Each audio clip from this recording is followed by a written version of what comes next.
The other story that's there's a crisis after crisis, and this is the crisis of our generation. I'll say it once again. This is the crisis of our generation, which is the effort to overthrow the President of the United States that began with the spying and targeting of him illicitly during the Clinton campaign or the 2016 elections, and which continued through the first part of the Trump administration through the Mueller Special Counsel. And I guess the Democrats are going to pick up that seditious baton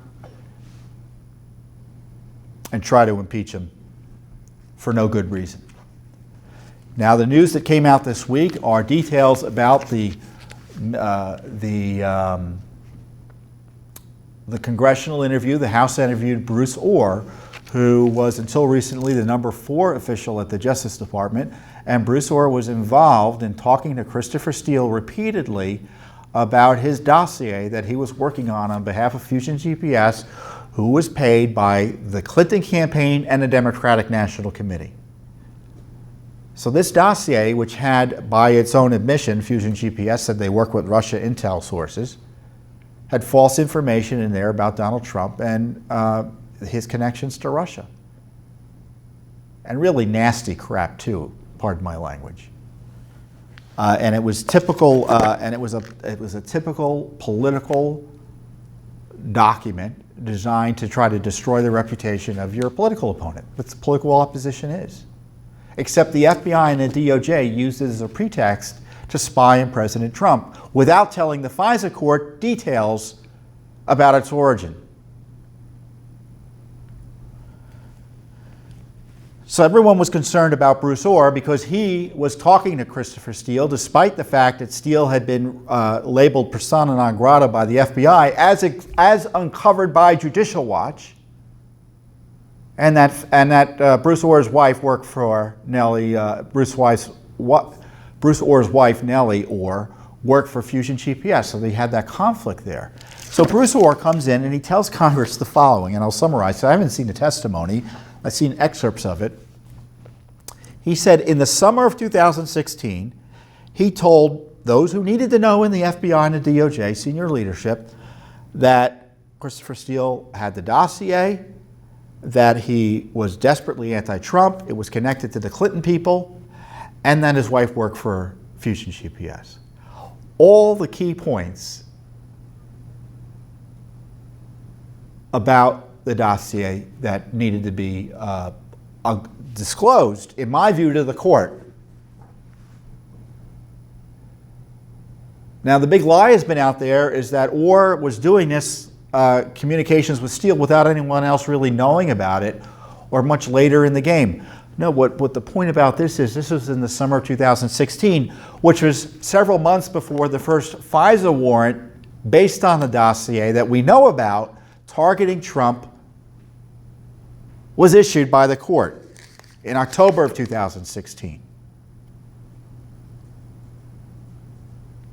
You know, we had worked with Bruce Ohr many years ago. I was even younger then. This was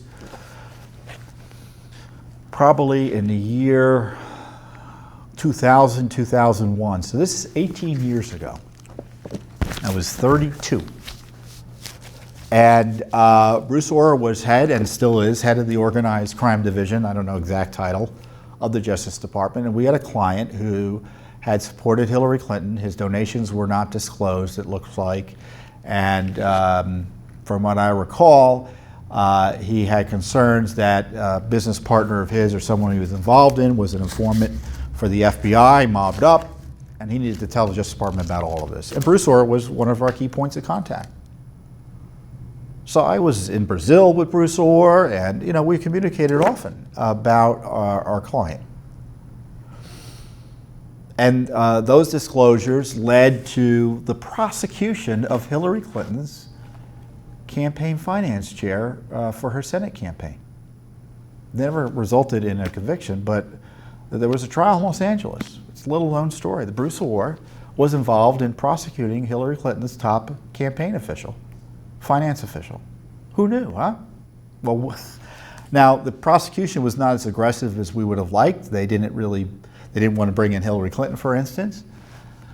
So So it's not surprising that Bruce Orr disclosed all of this, because it kind of fits with what I recall about him not being someone you couldn't talk to. I understand he's a deep stater, but everyone, you would have thought that Bruce Orr was the big problem. No, Bruce Orr wasn't the problem.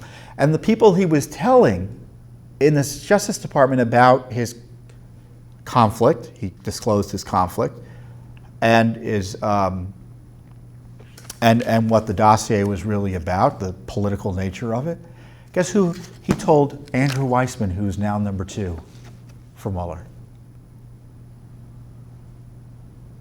And another lawyer who's now an official prosecutor for Mueller. So Andrew Weissman, the number 2 deputy, the top deputy for Robert Mueller, is implicated in the dossier scandal. Now, why is it a scandal? Because I told you what Orr told them. This is political. He said that Christopher Steele, this foreign national, former spy supposedly, was desperate not to see Donald Trump elected. Desperate. Yet they used this dossier like it was some scripture. And they learned this from Orr. You know what they told the court? This is what they told the court. Source number 1, who is Steele, who now owns a foreign business financial intelligence firm, was approached by an identified U.S. person who indicated to Source 1 that a U.S.-based law firm had hired, that's Perkins Coie, the Clinton DNC law firm, who disguised their payments to Fusion GPS, by the way, had hired the identified U.S. person to conduct research regarding candidate one's ties to Russia. The identified U.S. person and source number 1 have a long-standing business relationship. Now, I'm assuming the identified U.S. person is Glenn Simpson or Fusion GPS. The identified U.S. person hired source number 1 to conduct this research. The identified U.S. person never advised source 1 as to the motivation behind the research into candidate one's ties to Russia. That is false, I guarantee you.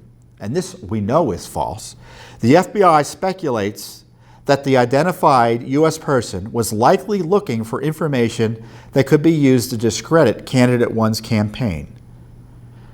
Wait. Speculates? No, the FBI was told that this was a Clinton dossier. Clinton campaign document, a DNC document. They don't have to speculate or guess. They were lying to the court. And they did it once, twice, 3 times, 4 times. 4 applications. The initial application, 3 renewals, the 3rd one signed by Rod Rosenstein.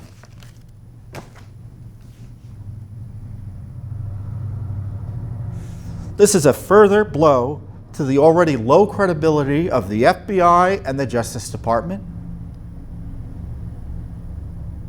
And it frankly shatters whatever credibility the Mueller operation has, given its involvement of Andrew Weissman and Mueller's reliance continuing on the dossier. What should be done next?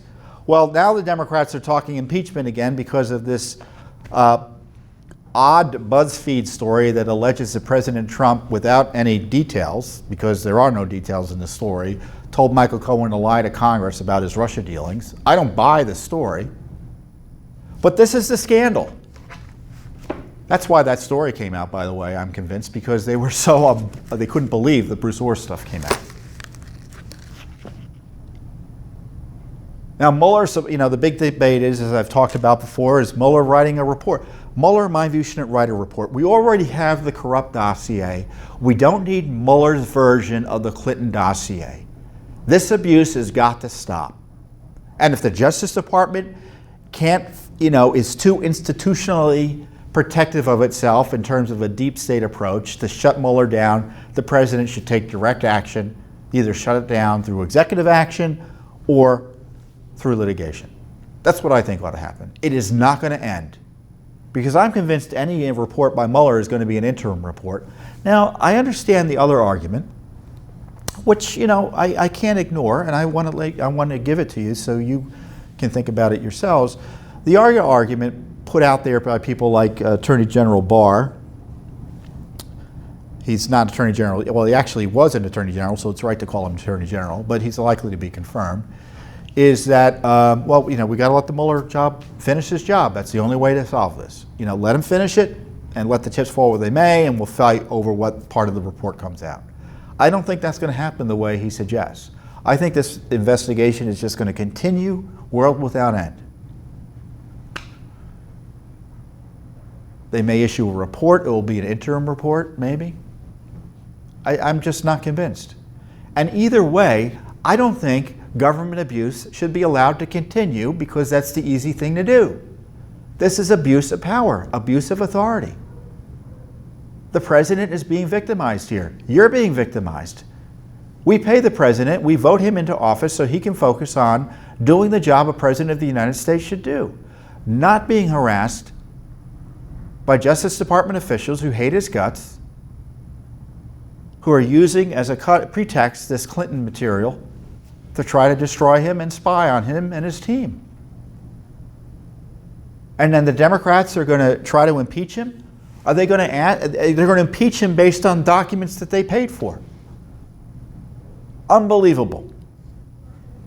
So we're going to stand against it. We've got dozens of lawsuits trying to expose. We exposed these FISA warrant applications that show fraud on the FISA court and abuse of the FISA court. We exposed that the FISA court held no hearings on spy warrants targeting the President of the United States team. We exposed that the Mueller, Comey FBI was paying Christopher Steele at least 11 times in 2016. So while he's working for the Clinton DNC, he's getting money from the FBI. It was a joint operation. We exposed that Steele was cut off by the FBI because they didn't trust him because he was leaking to friendly media to try to destroy Trump. Getting a little heated here, but this is a serious constitutional crisis.